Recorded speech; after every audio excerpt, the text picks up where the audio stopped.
Are Britons getting used to big government? Hello and welcome to G&T, the politics podcast from the Groucho Tendency. My name is Mike Indian, I'm the blog's editor and author, and today we're looking at the longer term implications of the coronavirus pandemic. It's had a scale of influence on our society that has never really been seen before. For millennials like me though, this is the second once in a generation economic recession we could be facing. And it's also necessitated a large-scale response from the British government, a Conservative government this time, not Labour. Chancellor Rishi Sunak has had to make unprecedented levels of commitments to guaranteeing wages and support for businesses that run into the hundreds of billions of pounds.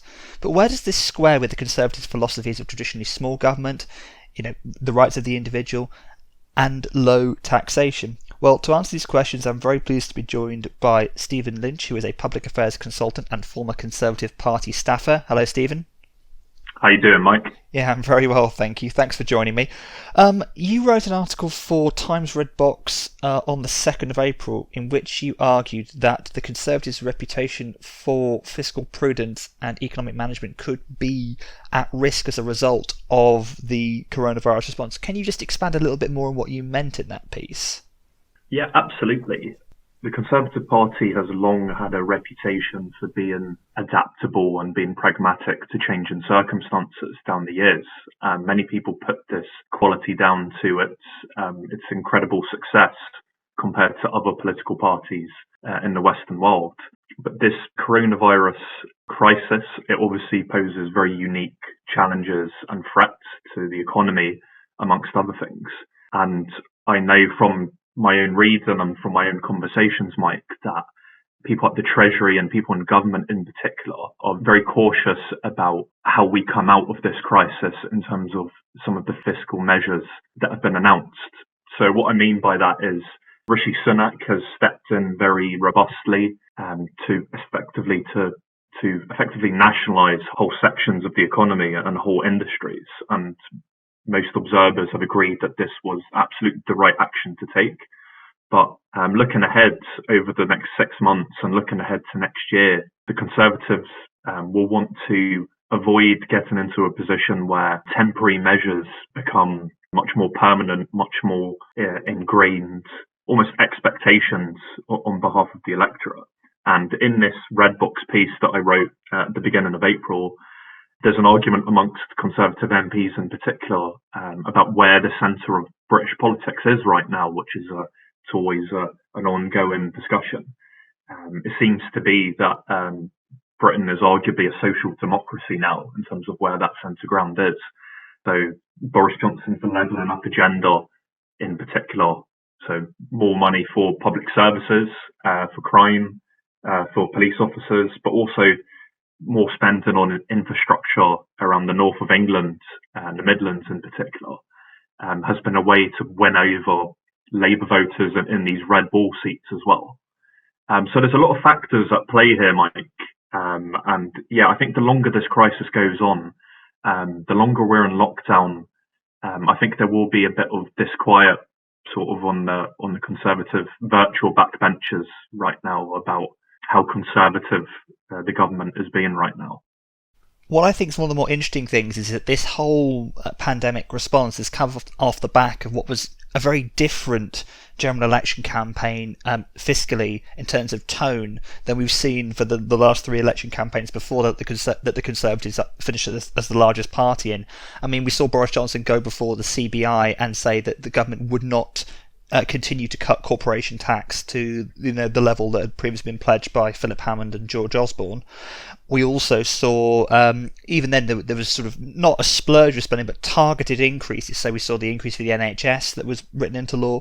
We saw commitments to spend on science and research, and of course, you referenced the levelling up agenda here. But this is a different ball game entirely, isn't it? I mean, it's hard to imagine a Conservative Chancellor spending this amount of money unless they absolutely needed to. And you referenced conversations there you'd have with the Treasury. I get a sense that they are probably quite nervous about not just the amount of money they're spending, but also the effect of the economy becoming perhaps reliant on schemes such as the coronavirus job retention scheme. Is that a tone you've picked up from conversations you've been having as well? Yeah, absolutely. I think it's just from the Treasury's point of view, it's almost reassuring to know that they are thinking this far ahead. It's great to have this foresight because obviously you have to deal with the immediate effects of this crisis. The government has had to step in to guarantee people's incomes. There's lots of conversations going on about which bills, if you like, and which costs can be sort of deferred or postponed and all this sort of thing. And yeah, on the job retention scheme, Rishi Sunak, he announced that the cut-off date has actually moved so that more businesses and more firms are actually able to apply for this as well. But I know this from conversations with people in business as well, that there still is a concern from their point of view, that some of the smaller businesses still won't be able to afford to pay people's wages in this. There are still sort of cash flow issues, particularly amongst the self-employed and among freelancers as well, of which I'm one of them actually. So it's difficult. It's a very complex and complicated set of affairs, Mike. But the Treasury have got a very talented team looking into all these issues. And from all of my other conversations as well, the government are being very, very responsive during this crisis. They're very keen to ask different sectors, what their policy asks are, to have people set them out in detail and to be specific about the support that they need, which is also encouraging. One of the things that's really interesting to me is that if we take the long views, that the history of big government in the United Kingdom is a comparatively recent thing. So if we went back to the start of the 20th century, as a share of GDP, government spending was only 12%. Now, since the end of the Second World War, it's actually been hovering around about 40. And even if we take, the sort of 11 years that Baroness Thatcher was Prime Minister, government spending as a share of GDP didn't sink below 35%. So I wonder in that sort of context, the Conservatives have clearly, since the end of the Second World War, they didn't go back to the small state. They accepted that there was a need for increased welfare spending, increased education spending, increased health spending. Do you think that's going to happen this time round? That this more interventionist model of the economy is something that the government's going to get a taste for, or perhaps more in the pragmatic history of the Tory Party going to adapt to long term? Because I think you were cautioning that actually once you've spent this amount of money, you've found the magic money tree in the past. It's very difficult to tell people that there isn't cash for their pet projects after that. Yeah, it's a very interesting point, Mike, that you raise. And coming out of this crisis, I think there'll be a range of options sort of being presented to people in Number 10 and in this economic unit as well. I don't think anybody really thinks that another dose of austerity is really what people will be wanting coming out of this. It's very likely that the NHS and the social care system will have something of a new settlement, so that's likely to cost more money, of course. Some taxes, I think, are likely to go up. So Rishi Sunak himself has indicated this as much, with national insurance contributions on behalf of the self-employed, which in itself doesn't raise a huge amount of money in the grand scheme of things, but I think they will want to tighten up some reliefs as well and some taxes. But just to give you some context here, Mike, and the listeners, what Germany spends on its healthcare system. This is a figure that sometimes is cited by people on the left who believe that the UK doesn't spend enough on the NHS. Well, if we were to try and replicate German levels of spending on healthcare, we would have to find considerable amount of money per year, 100 billion pounds per year. And if we were to try and get that extra money just through taxes alone, we'd be looking at very significant increases in income tax, the basic rate, and also the higher rate, and also putting up corporation tax as well. So, politically, that's going to be a very, very tough sell for a Conservative government to be trying to sell this to the public generally, not just to their own voters and their own members. So, yes, this will be an ongoing concern to the political people advising the Prime Minister and the Chancellor. They could find themselves in a very sort of tricky spot politically. But obviously, then I say all that to say this. Obviously, their main concern is to make sure that the economy continues to function as well. I think that's worth making that point as well. Things like the debt levels and the deficit, those will be concerns, but their day-to-day worries will be simply making sure that there's an economy worth going back to after this lockdown finishes. I think you make a very good point there, because if we think about, for example, the record increase in health spending that the Blair government did, they didn't do that off the back of raising taxes. That was off the back of the economic growth that took place in that period. And for a bit of context there, as a share of GDP, UK health spending was about 7.65% in 2010. It's declined slightly over the last decade to about 7.1%. I mean, the government obviously made writing health spending into law as a commitment in the last election, but I think a lot of people will be looking at that now and wondering if that's enough. But it's interesting that I agree with you. I think taxes are going to have to go up, probably more so than just the self-employed levels there. It could be a tough sell for the Conservatives, but isn't it also an opportunity for them as well, because they could reposition themselves? If you look at the large share of the Tory electorate, it is an older voter curve, particularly the over 65s do tend to vote Conservative, whereas the younger do tend to favour public spending. I mean, it's very easy, I think, for those on the left, particularly the Labour Party, to reclaim that mantle, but surely the Conservatives could outflank Keir Starmer at this early opportunity if they could make a case for what the Lib Dems often do, which is like a hypothecated tax increase, saying we're going to raise income tax by this much, but it will pay for the National Health Service, which we've all think, people are going out to clap for it each week. Is there any chance that the Tory party could move in that direction, perhaps, under Boris Johnson, who is ultimately a man who's a pragmatist and knows how to win elections in cities where the Tories traditionally haven't done very well at all? Yep, that's a very interesting point. I think, you're right. Boris Johnson clearly has a history of placing himself in a very sort of sweet spot electorally, in terms of his 2 wins in London, a very Labour city. His unexpected election win in December last year was the size of the majority. I think surprised even the people running the campaign as well. So in that sense, his sort of approach does remind me of Tony Blair historically, who you've just referenced there. On sort of different issues, he stands in a sort of slightly different place. So whether it's in quite a strong position or taking a strong, firm approach to law and order, favouring increased spending in public services, in education and in health, for example. That's certainly something that is in Boris Johnson's wheelhouse. And in terms of the opportunity for the future, this is going to be an interesting thing to watch, because I think if you speak to some Conservative sort of strategists and activists, before this crisis, they would probably have been very wary of a Conservative government being the administration to have a sort of major reform or overhaul of the NHS or the social care system.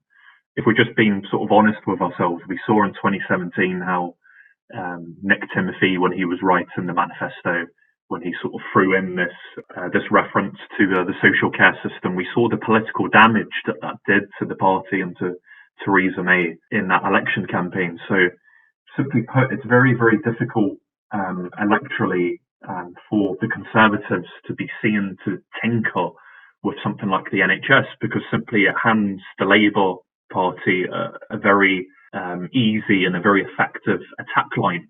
So if anything goes wrong with the implementation of sort of a new system or a reform system, it's a very, very risky thing to do. But I think with the coronavirus crisis, I think everybody, to a man and a woman in the country, will accept, as I say, that there will be a sort of new settlement that's needed for the health system in this country. It was already seen in a very rightly, it's seen, it's revered and it's respected right across the country.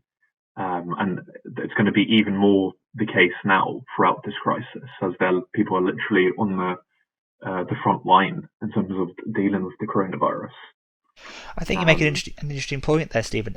One of the things that I just want to pick up on quickly, because we're running towards the end now, was what you said there about a new settlement for the NHS. And I think, just listening to what George Osborne was saying the other day, and obviously, we go back 10 years he was the man who was coming in and he was reshaping towards a smaller state.